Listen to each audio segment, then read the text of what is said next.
ayatnya yang ke, ya maksud saya Yosua 14, bukan Kejadian, Yosua 14 ayatnya yang ke 13 dan 14. Yosua 14.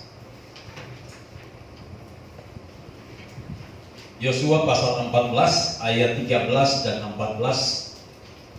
Kita akan baca bersama-sama ayat ini, tentu dengan suara yang nyaring, suara yang jelas, karena iman timbul dari pendengaran akan firman Kristus. Bisa berkata amin. Ayat 13 dan 14 kita baca bersama-sama dua ayat ini. Yosua 14 ayat 13 sampai 14. Kita baca bersama-sama 1, 2, 3. Lalu Yosua memberkati Kaleb bin Yefune, dan diberikannya Hebron menjadi milik pusakanya. Itulah sebabnya Hebron menjadi milik pusaka Kaleb bin Yefune, orang Kenas itu, sampai sekarang ini, karena ia tetap mengikut Tuhan Allah Israel dengan sepenuh hati. Bisa berkata amin. Kembali saya berbicara dari hal finishing well. Tema tahun ini, tema kita di tahun ini, finishing well. Nah, finishing well ini artinya, saudara-saudara, kalau saudara melihat, ini nggak bisa jalan. Ya. Finishing well artinya adalah mengakhiri dengan baik atau selesai dengan baik. Mengakhiri babak kehidupan dengan baik atau selesai dengan baik. Artinya endingnya, akhir dari hidup kita adalah baik. Bisa berkata amin. Ya, itu finishing well. Ya. Mengakhiri dengan baik atau selesai dengan baik. Nah, dalam ayat ini dikisahkan bahwa Kaleb di sini memperoleh Hebron. Akhirnya dalam perjuangannya dia mendapat Hebron menjadi milik pusakanya. Dia diberikan oleh Yosua Hebron yang menjadi milik pusakanya, di mana Tuhan berjanji kepada Yosua dan Kaleb bahwa Hebron itu akan menjadi milik Kaleb. Dan itu terjadi. Nah, saudara-saudara, tolong dibantu klik, Kevin, dibantu klik supaya Papa nggak sulit. Perhatikan di sini, ya. Ini finishing well-nya. Kalau kita mau berjalan mengiringi Tuhan, itu kita sampai diberkati dan sampai di sorga. Bisa berkata amin. Harus seperti itu. Dalam kita mengiringi Tuhan, diberkati dan sampai di sorga. Tidak cukup diberkati, tidak sampai di sorga, percuma. Haleluya. Makanya Alkitab berkata, apalah gunanya kita memiliki segala-galanya kalau tidak masuk surga.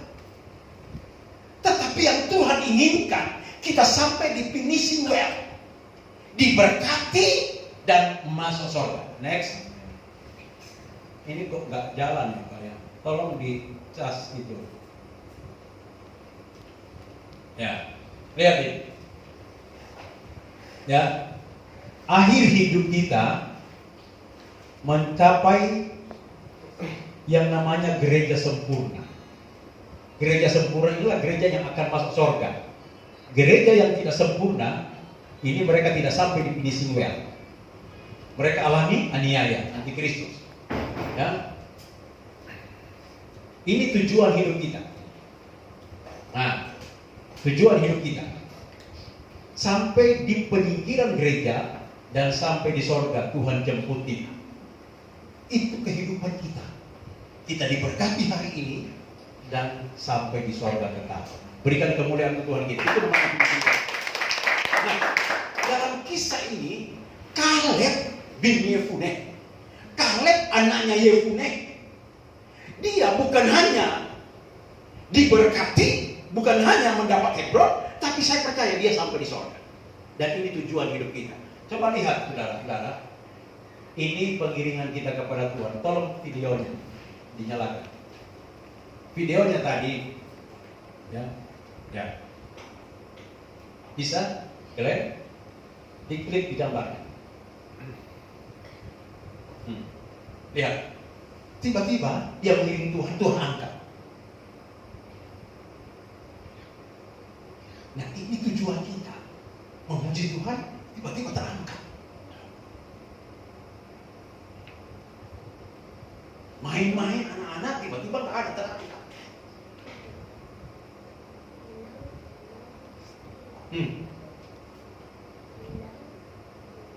Tiba-tiba tidak ada, terangkat. Sampai di sorga, diberkati, mereka diberkati, di gereja diberkati. Tapi tidak sampai diganti orang-orang tertinggal di gereja, nggak terangkat. Istrinya terangkat, suaminya tertinggal.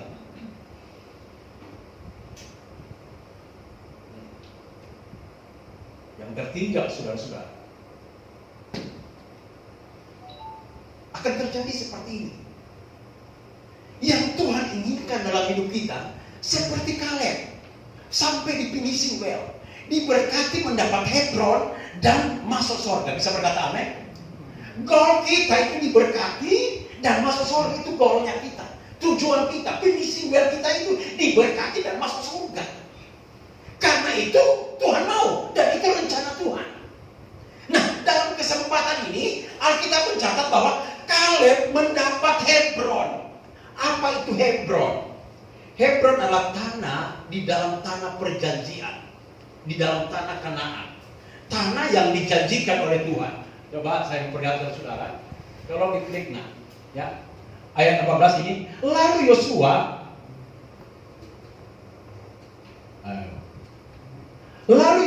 memberkati Kaleb bin Yefune, dan diberikannya Hebron kepadanya menjadi milik pusakanya. Itulah sebabnya Hebron menjadi milik pusaka Kaleb bin Yefune, orang Kenas itu, sampai sekarang ini, karena ia tetap mengikut Tuhan Allah Israel dengan sepenuh hati. Ya, dalam Alkitab selalu ada tokoh yang memiliki partner atau teman, misalnya Harun dan Hur, Bezaliel dan Oholiab, Yosua dan Kaleb. Bukan secara kebetulan nama Kaleb tercatat dalam Alkitab untuk kita belajar dari teladan hidupnya. Nah, perhatikan ini, dalam perjalanan hidup kita, cari teman yang membangkitkan semangat kita. Bisa berkata amin? Jangan cari teman yang merobohkan iman saudara. Makanya hati-hati dalam pergaulan. Cari teman rohani yang membangkitkan rohani saudara. Kaleb temannya adalah Yosua. Misalnya teman Oholiab, mereka saling membantu, saling menopang supaya mereka diberkati dan sampai di tanah Kanaan, itu perjanjian. Nah, Hebron adalah tanah perjanjian. Mari kita belajar, saudara-saudara, ya. Lihat ini, Hebron. Ini peta. Hebron ada di sini. Mana Hebron? Kanaan, ya. Hebron. Nah, ini Kanaan. Jadi dia termasuk wilayah Kanaan, tanah perjanjian. Tuhan janjikan kepada Kaleb, dan Kaleb mendapat Hebron. Dia sampai di finishing well. Mari kita belajar. Dalam ayat ini kita jelaskan bahwa Kaleb merebut Hebron menjadi milik usahanya. Apa rahasia Kaleb sampai di finishing well sehingga Hebron menjadi miliknya? Mari kita belajar dari Kaleb. Apa sih rahasia sampai Kaleb diberkati dan memperoleh Hebron, tanah perjanjian yang dijanjikan oleh Tuhan? Apa rahasianya? Dan saya percaya ini pun keinginan kita dan kerinduan kita kepada Tuhan. Bisa berkata amin? Nah, apa rahasia? Lihat ya. Pertama, Kaleb memiliki iman yang besar. Kaleb memiliki iman yang besar. Iman yang besar membawa kita diberkati, membawa kita sampai di surga. Iman yang besar membawa kita sampai di finishing well. Akhirnya bahagia, akhirnya diberkati, dan akhirnya sampai di surga kekal. Itu iman yang besar. Jadilah jemaat Tuhan, anak Tuhan, memiliki iman yang besar. Bisa berkata amin? Miliki iman yang besar. Jangan iman yang dangkal. Jangan iman yang kecil. Ayat dari Bilangan 13 ayat 30 berkata begini. Tolong dibantu. Bilangan 13:30, lihat ini. Kemudian Kaleb mencoba menenteramkan hati bangsa itu di hadapan Musa, katanya, tidak, kita akan maju dan menduduki negeri itu, sebab kita pasti akan mengalahkan. Lihat, ketika 10 pengintai disuruh mengintai tanah Kanaan atau di antaranya tanah Hebron. 10 pengintai itu membawa berita, kita nggak bisa masuk di Kanaan. Karena Kanaan itu adalah kota yang betul penuh dengan susu dan madu, tetapi orang-orangnya besar yang suka makan orang. 10 pengintai berkata, nggak bisa kita masuk di situ. Nggak mungkin kita bisa berebut Kanaan. Nggak mungkin kita sampai di Hebron. Tetapi Kaleb dan Yosua berkata, tidak. Kita akan maju dan menduduki negeri itu, sebab kita pasti akan mengalahkan. Ini iman. Orang yang beriman selalu percaya bahwa Tuhan pasti menyertai dia dan pasti dia akan mengalami kemenangan demi kemenangan. Amin. Itu orang yang beriman. Orang yang beriman tidak berkata begini, gak mungkin dah kita diberkati, gak mungkin kita akan mengalami keberkatan, gak mungkin sampai di sorga. Itu gak ada iman. Tapi orang yang beriman seperti Kaleb berkata, tidak, kita akan maju dan menduduki negeri itu, sebab kita pasti akan mengalahkan. Kaleb memiliki iman yang besar untuk kita memperoleh berkat. Hidup kita diberkati, rumah tangga kita diberkati, usaha pekerjaan kita diberkati, bahkan sampai di sorga. Miliki iman yang besar. Bisa berkata amin. Miliki iman yang besar. Karena apa? Ibrani 11:1, iman adalah dasar dari segala sesuatu yang kita harapkan dan bukti dari segala sesuatu yang kita tidak lihat. Kita belum lihat yang namanya berkat besar di hadapan kita. Kita belum melihat yang namanya sorga karena belum sampai di sorga. Tetapi yang Tuhan mau untuk kita diberkati melimpah-limpah, untuk kita sampai di sorga, adalah dasarnya adalah iman. Iman adalah dasar dari segala sesuatu yang kita harapkan. Kita berharap kita diberkati, kita berharap kita masuk sorga, dasarnya adalah iman. Dan Kaleb memiliki itu. Iman yang besar. Haleluya. Di tengah-tengah pandemi COVID-19, mungkin saudara berkata begini, susah cari uang, langganannya sedikit. Ojo berkata seperti itu. Berkatalah dalam dirimu, pasti saya diberkati di tengah-tengah COVID-19. Haleluya. Dagangan saya pasti laku. Pembuli sering telepon saya, Pak John, puji Tuhan, sarang burung saya bebas dari tikus, dari hama. Amin. Saya bilang begitu. Haleluya. Sekalipun mungkin masih ada satu dua, tetapi berkata pasti bebas dari segala-galanya. Itu orang yang beriman. Orang yang beriman, lihat Matius pasal 17:20. Ia berkata kepada mereka, karena kamu kurang percaya, sebab aku berkata kepadamu, sesungguhnya sekiranya kamu mempunyai iman sebesar biji sesawi. Biji sesawi itu kecil banget.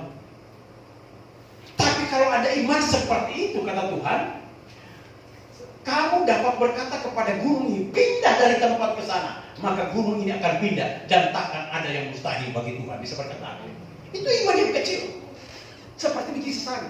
Bisa berkata gunung pindah, apalagi iman yang besar. Miliki iman yang besar, supaya kita diberkati, kita sampai di finishing line, yaitu surga kekal selama-lamanya. Haleluya. Hari ini engkau belum melihat berkat besar, tapi miliki iman yang besar, maka engkau pasti akan diberkati, bahkan sampai di surga kekal. Haleluya. Berikan kemuliaan untuk Tuhan Yesus. Itu yang pertama, ada sama Kaleb. Yang kedua, ada sama Kaleb. Kaleb berkata yang positif. Perhatikan ini. Kaleb berkata yang positif. Kaleb tidak berkata yang negatif. Tapi Kaleb berkata yang positif. Bilangan 14 ayat 6 sampai 9 berkata begini. Bilangan 14 ayat 6 sampai 9. Tetapi Yosua bin Nun dan Kaleb bin Yefune, yang termasuk orang-orang yang telah mengintai negeri itu, mengoyakkan pakaian dan berkata kepada segenap umat Israel, negeri yang kita lalui untuk diintai itu adalah luar biasa baiknya. Ayatnya yang ke-8 dan 9, jika Tuhan berkenan kepada kita, maka Ia akan membawa kita masuk ke negeri itu dan akan memberikannya kepada kita, suatu negeri yang berlimpah-limpah susu dan madunya. Hanya jangan memberontak kepada Tuhan dan jangan takut kepada bangsa negeri itu, sebab mereka akan kita telan habis. Yang melindungi mereka sudah meninggalkan mereka, sedang Tuhan menyertai kita. Jangan takut kepada mereka. Lihat, ini perkataan yang positif. Kaleb dan Yosua memiliki perkataan yang positif. Padahal mereka sudah mengintai. Dan mereka mendapati memang negeri itu penuh dengan susu dan madu.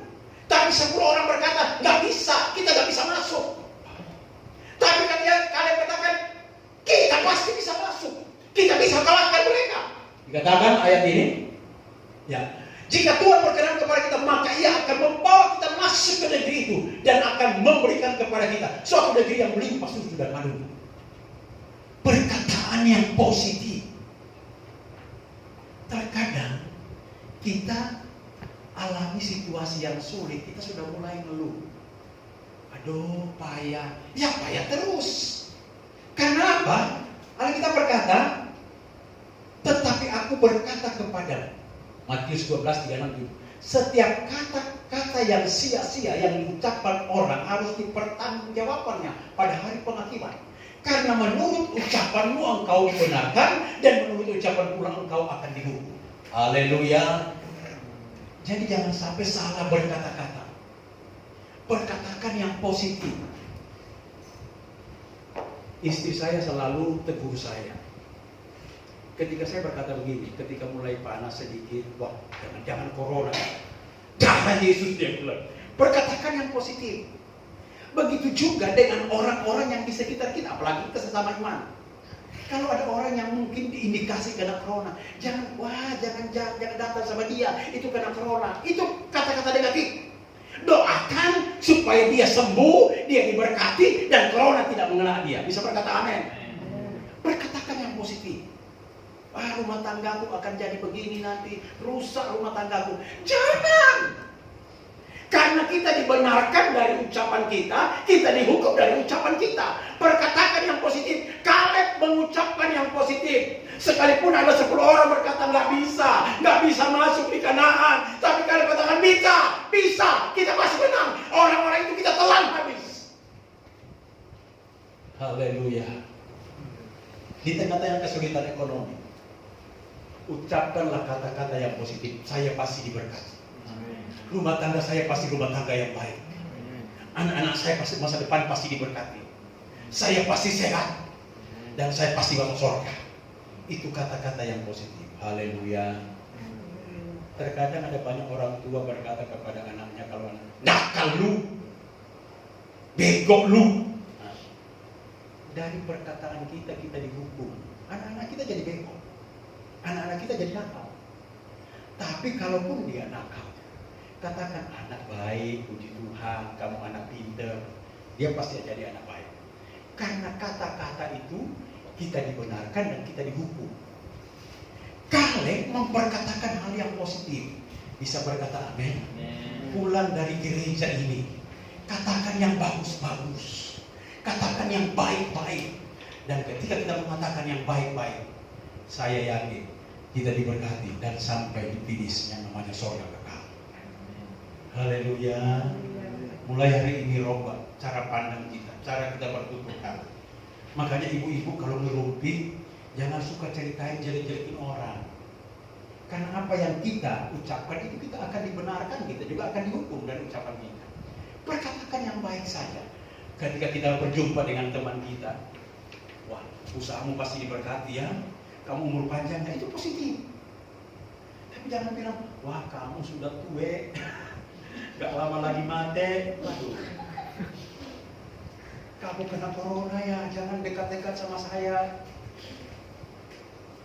Itu perkataan yang negatif. Makanya di gereja ini, saya tidak pernah membatasi siapapun mau datang ke gereja. Mau tambah banyak, saya jebol sana untuk ditempati. Haleluya. Karena saya yakin saudara datang di gereja pasti diberkati Tuhan. Tidak ada corona yang mengidap saudara. Haleluya.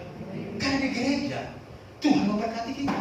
Bukankah dia berjanji Allah yang menyembuhkan? Saya percaya dia akan sembuhkan kita. Bisa berkata amin? Nah, berkatalah yang positif. Ulangan 23 ayat 2. Apabila engkau bernazar, lihat kepada Tuhan Allah. Ini perkataan. Janganlah engkau menunda-nunda memenuhinya. Sebab tentulah Tuhan Allah akan menuntutnya daripadamu. Sehingga hal itu menjadi dosa bagimu. Tapi bila engkau tidak bernazar, maka hal itu bukan menjadi dosa bagimu. Lihat.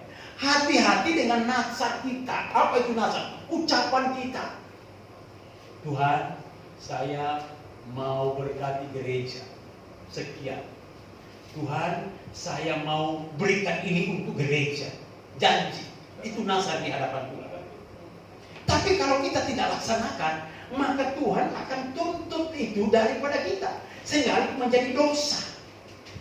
Jadi ketika kita tidak menepati janji kita, nazar kita kepada Tuhan, dan ucapan kita, maka kita berdosa di hadapan Tuhan. Kalau kita bernazar, ada satu ibu bernazar, Pak John, kalau saya diberkati, saya mau kasih mobil lagi satu sama Pak John. Oh, puji Tuhan, saya pegang. Dan kami doakan, saya mau renovasi gereja ini untuk 2 lantai. Oh, dahsyat bukan? Tapi saya tunggu nazar. Saya katakan kepada ibu ini nazar. Kalau engkau bernazar ditepatin ya. Iya Pak, doakan supaya saya dapat uang cepat. Dan saya percaya ibu ini pasti dia memberikan nazar. Karena ibu yang berjanji itu adalah ibu yang memberikan mobil kepada saya. Dia selalu menepati janjinya, nazarnya. Makanya dia diberkati luar biasa. Haleluya. Mari kita bernazar. Kita berjanji, kita memperkatakan itu bukan hanya di hadapan pendeta, tapi di hadapan Tuhan. Dan ketika kita berkata, iblis juga dengar. Terkadang iblis berkata begini, ojo se, kamu kan cuma ngomong toh, gak usah dulu se. Sebenarnya itu keliru kita dengarkan suara iblis. Tapi kalau kita dengarkan suara Tuhan, bayar nazar, maka itu akan terjadi berkat-berkat melimpah, supaya kita tidak berdosa. Karena kita dibenarkan dari perkataan kita. Kita juga dihukum dari perkataan kita. Bisa berkata amin? Nah, ini khotbah memang keras. Karena kita sudah di air sama.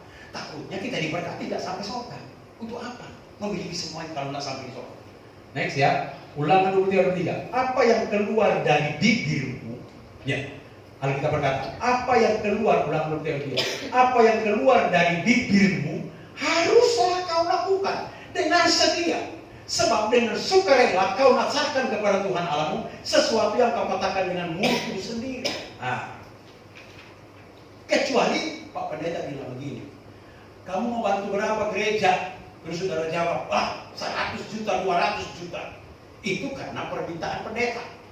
Tapi kalau kamu lakukan sendiri, saya tidak diminta oleh pendeta, tapi saya mau bantu gereja, saya bantu pekerjaan Tuhan. Itu kan sukarelamu. Itu nazar. Haleluya. Supaya kita diberkati dan sampai di surga. Jangan sampai nazar kita tidak terbayar, kita tidak sampai di surga. Karena masih terikat dengan nazar kita, perkataan kita. Oke, Galatia 6:7. Jangan sesat. Allah tidak membiarkan dirinya dipermainkan. Karena apa yang ditabur orang itulah yang akan dituai. Jangan sesat. Tuhan itu nggak bisa kita permainkan. Hari ini kita katakan A, besok kita batalin. Nggak bisa. Tuhan nggak bisa kita permainkan. Dia Tuhan. Kalau pendeta, gembala, jemaat, saudara bisa permainkan, oke, sah-sah saja karena itu hamba Tuhan. Tapi Tuhan jangan. Bisa berkata amin? Jangan permainkan. Karena apa yang kita tabur itu dia Tuhan. Yang ketiga, kenapa Kaleb bisa mendapat Hebron dia sampai di finishing well? Kaleb memiliki jiwa yang lain atau semangat. Jiwanya lain. Semangatnya lain. Coba lihat Bilangan 14 ayat. Bilangan 14 ayat 24 berkata ini. Tetapi hambaku Kaleb karena lain jiwa yang ada padanya dan ia mengikut aku dengan sepenuhnya. Akan kubawa masuk ke negeri yang telah dimasukinya itu dan keturunannya akan memilikinya. Lihat. Karena Kaleb memiliki jiwa yang lain, semangat yang luar biasa. Bukan hanya Kaleb diberkati mendapat Hebron, tapi keturunannya Kaleb juga memiliki berkat yang berlimpah-limpah. Jadi ketika kita punya semangat dalam kita mengiring Tuhan, dalam kita melayani Tuhan, kita diberkati dan keturunan kita diberkati. Bisa berkata amin. Haleluya. Kaleb memiliki jiwa yang lain atau semangat yang luar biasa. Roma 12 berkata begini, janganlah hendaknya kerajinanmu kendor. Biarlah rohmu menyala-nyala dan layani Tuhan. Biarlah roh kita ini, hati kita menyala-nyala melayani Tuhan. Jangan kendor, jangan patah semangat, jangan kendor ibadahmu, jangan patah semangat ibadahmu, tetapi engkau terus semangat dalam kita mengiring Tuhan. Haleluya. Tadi malam Om Rudi telepon saya. Saya nggak ke Surabaya, Pak John, karena saya rindu ke gereja. Oh puji Tuhan, semangatnya luar biasa. Saya rindu ke gereja dan juga saya kangen sama Pak John. Oh, saya akui semangat. Saudara bisa hadir di sini karena saudara semangat melayani Tuhan. Dan upahmu besar. Engkau pasti diberkati. Di tengah-tengah kesibukan, Ibu Itnio bersama keluarganya dari Paiton naik bis, naik angkutan, tapi mereka setiap minggu semangat. Tuhan pelihara. Ibu Linda itu suaminya sudah gak ada, sudah meninggal, supaya dapat jodoh cepat. Tapi anak-anaknya diberkati.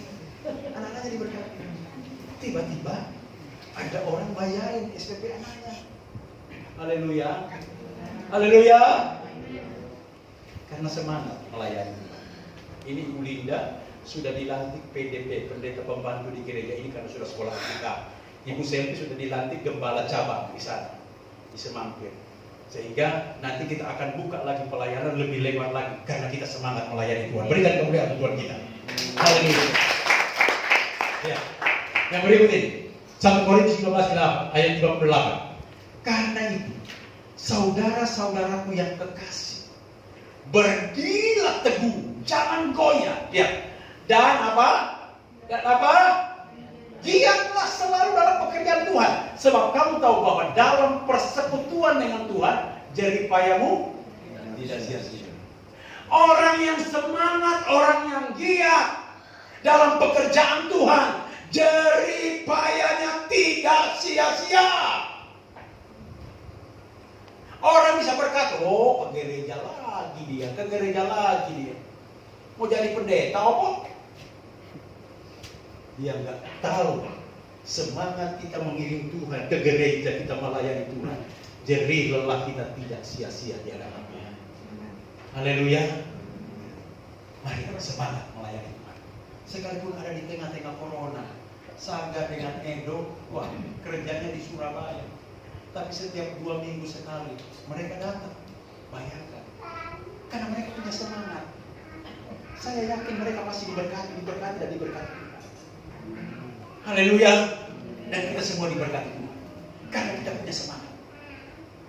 Nah, yang keempat, mengapa Kaleb mendapat Hebron? Kaleb tetap kuat dalam mengiring Tuhan. Lihat, Kaleb tidak menjadi lemah dalam dia mengiring Tuhan. Dia tetap kuat dalam dia mengiring Tuhan. Coba Yosua 14 ayat 10-11 berkata begini. Jadi sekarang, lihat ayat ini.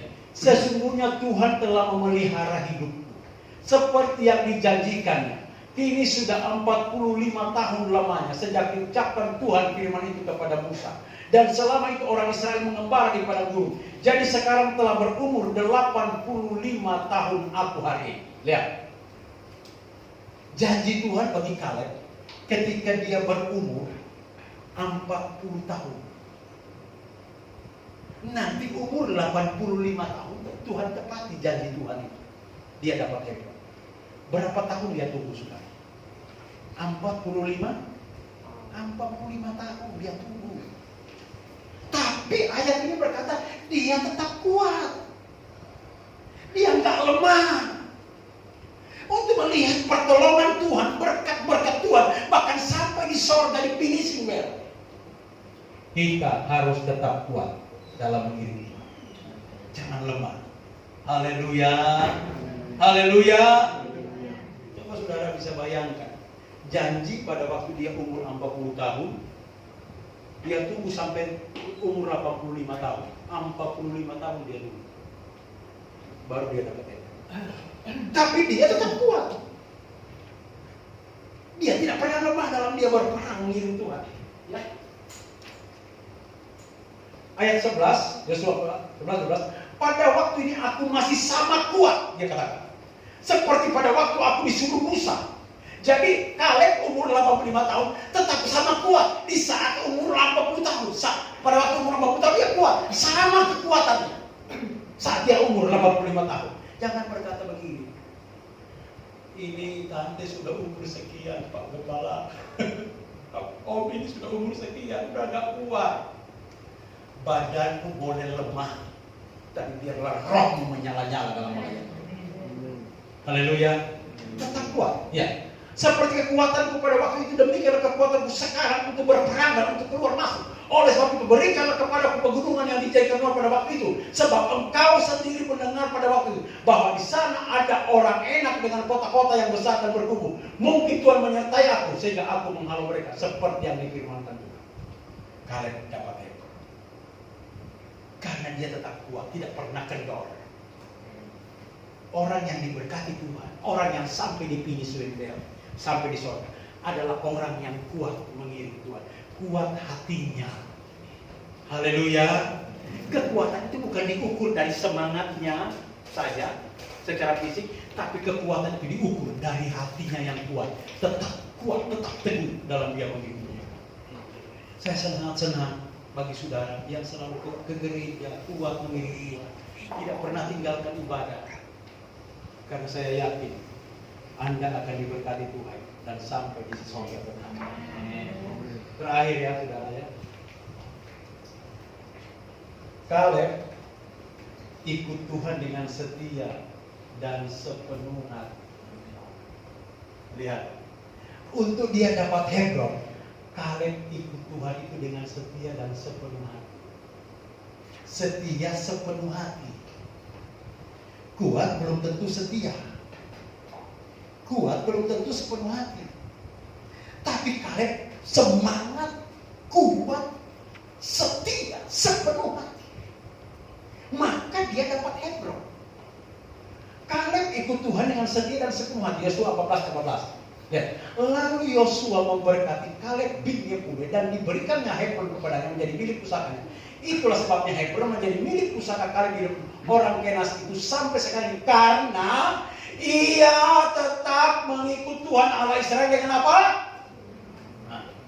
Sepenuh hati. Mengiring Tuhan itu jangan setengah-setengah. Kalau kita iring Tuhan setengah-setengah, berkat kita juga setengah-setengah. Kalau kita iring Tuhan setengah-setengah, maka kita juga setengah-setengah sampai di sorga. Sampai apa tidak gitu loh. Kaleb, dia tetap kuat iring Tuhan, dia tetap setia iring Tuhan, bahkan dengan sepenuh hatinya, full heart. Orang kalau ingin iring Tuhan dengan sepenuh hati, saya percaya dia korbankan apa saja untuk Tuhan. Bisa berkata amin. Kalau dia iring Tuhan dengan sepenuh hati, dia cinta Tuhan dengan sepenuh hati, dia korbankan apa saja untuk kemuliaan Tuhan. Itu orang cinta Tuhan. Saya mengenal beberapa orang yang kuat, setia sepenuh hati dalam melayani Tuhan. Ketika saya WA, ini pendeta ini membutuhkan bantuan, setia, enggak lama, dia langsung kirim. Enggak sampai beberapa menit dia kirim. Saya seluruhkan. Karena dia cinta Tuhan. Haleluya. Mazmur 30 ayat 3, percayalah kepada Tuhan dan lakukanlah yang baik. Diamlah di negeri dan berlakulah apa? Setia. Setia. Kalau Anda setia sepenuh hati, cita-citamu, usahamu pasti diberkati. Bukan hanya itu, anakmu diberkati, keluargamu diberkati, engkau sampai di surga. Amsal 19 ayat 2. Sifat yang diinginkan pada seseorang ialah kesetiaannya. Lebih baik orang miskin daripada seorang pembohong. Orang yang tidak setia itu diumpamakan seperti seorang pembohong. Tapi orang setia itu sifat yang diinginkan oleh Tuhan dari kita. Setia. Sifat yang diinginkan pada seorang ialah kesetiaannya. Mendingan kita miskin daripada kita pembohong. Mendingan kita miskin tapi setia daripada kita kaya tapi kita pembohong. Karena sifat yang diinginkan Tuhan adalah setia. Bisa berkata amin. Amsal 26. Banyak orang menyebut dirinya baik. Oh, saya baik. Banyak orang berkata saya baik. Tetapi orang yang setia, siapakah menemukannya? Sulit mendapatkan orang yang setia. Tapi saya yakin Anda ada di gereja ini semua setia dan sepenuh hati pada Tuhan. Haleluya. Ini firman keras. Pak Joko keras banget sih. Pak Gembala kok keras banget. Mendingan saya keras hari ini, kita diberkati dan kita masuk surga. Daripada saya lembut-lembut, tidak memberitakan firman yang sebenarnya, saya menanggung dosa saudara. Makanya harus disampaikan, mau tidak mau, supaya kita diberkati dan sampai di surga. Bisa berkata amin? Haleluya. Lihat, Hebron didapat oleh Kaleb karena dia mengiring Tuhan dengan setia dan sepenuh hati. Ya. Mari kita nyanyikan pujian. Angkat hati masuk hadiratnya. Tutup hati kamu. Haleluya. Angkat hati masuk hadirat.